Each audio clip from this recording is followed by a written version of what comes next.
এই তুই কোথায় গেছিলিস রে? ও একটুখানি ঘুরতে গেছিলাম। ঘুরতে গেছিলিস? সোরের বাচ্চা তুই পল্টুর মেয়েকে কি লিখেছিস? এই মেলেতে আমি আবার কি লিখলাম? আমি তো কিছু লিখিনি, আমি জানি না। কি হয়েছে? বাঞ্চার ছেলে আবার মিথ্যে কথা বলছিস? লেওড়া তুই ছেলে পল্টু কি তাহলে বাড়ির উপরে এসে এমনি এমনি গরম মেরে গেল? চোদ্দা কিছু বলি না বলে তুই খুব বার বেড়ে গেছিস। হ্যাঁ এই কি হয়েছে রে ফুটো? ফাটা এসেছে? হ্যাঁ এই দেখো ঢ্যামনাটা এসেছে। এই কি রে, তুই এইসব কি করে বেড়াচ্ছিস? হ্যাঁ, তোর জন্য আমাকে এই বয়সে এইসব কি দেখতে হচ্ছে? তুই পল্টুর মেয়েকে কি লিখেছিস? হ্যাঁ, এই মেলেতে দাদু আমি সত্যি বলতে আমি কিছু লিখিনি। আর তোমরা এইসব কি লিখার কথা বলছো? আমি তো কিছুই বুঝতে পারছি না।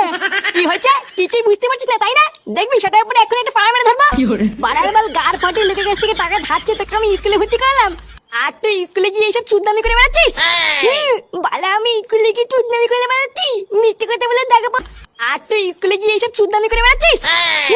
বালা আমি স্কুলে গিয়ে চুদনামি করে বেড়াচ্ছি? মিথ্যে কথা বলে দেখাবো না তাই না? কি বললি? আমি মিথ্যে কথা বলছি? ফুটো ছাড়। তুই একটা কাজ কর, ফাটার সাথে আজকে তুই ফাটার স্কুলে যা। তারপরে ওর স্কুলে স্যারের কাছে কি শুনবি যে ওই স্কুলে গিয়ে কি গার পেঁয়াজি করে বেড়ায়। আর স্কুলে গিয়ে ঠিকঠাক পড়াশোনা করছে নাকি এটা ভালো করে শুনবি, শুনে এসে আমাকে বল। তারপর ওর কি করতে হয় সেটা আমিও দেখছি। আচ্ছা ঠিক আছে, দাঁড়া আজকে স্কুলে গিয়ে যদি তোর নামে কোনো নালিশ শুনি তারপরে দেখ তোর গার কেমন ভাঙি।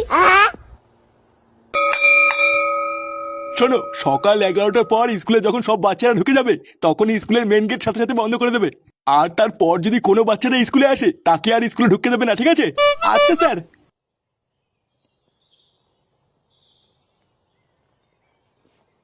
স্যার ভিতরে আসবো? হ্যাঁ আসুন, বলুন কি বলবেন। ইয়ে না মানে স্যার তেমন কিছু না, আসলে আমি জানতে চাইছিলাম আমার ছেলে ফাটা স্কুলে কোনো দুষ্টুমি করছে না তো? আরে আপনার ছেলে তো পুরো বাঁধিয়ে রাখার মতো, মানে বুঝতে পারছেন তো, যেমন ফুটফুটে চেহারা ঠিক তেমন তার ব্যবহার। আমার সন্টুটা, কতদিন পর তোমাকে পাশে পেয়েছি, আজকে ছাড়বো না। উফ ছাড়ো, কেউ চলে আসবে তো। আরে সোনা, তুমিও তো ভয় পাচ্ছ কেন?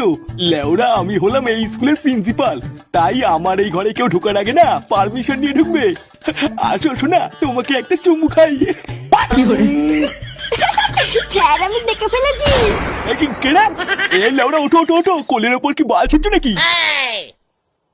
এ কি, তুই এখানে কি করছিস? লেওরা এইটুকু শিখিসনি যে স্যারের ঘরে ঢুকতে গেলে পারমিশন নিতে হয়? আমি সব দেখে ফেলেছি, তাহলে তুমি ঘরের ভিতর দরজা দিয়ে এই করো। এই করি মানে? আমি কি করছি? কি করেছো? দাঁড়াও আমি বাইরে গিয়ে স্কুলে সবাইকে বলছি। এই ফাটা, এমন করে না বাবা, আমার তো একটা মান সম্মান আছে নাকি?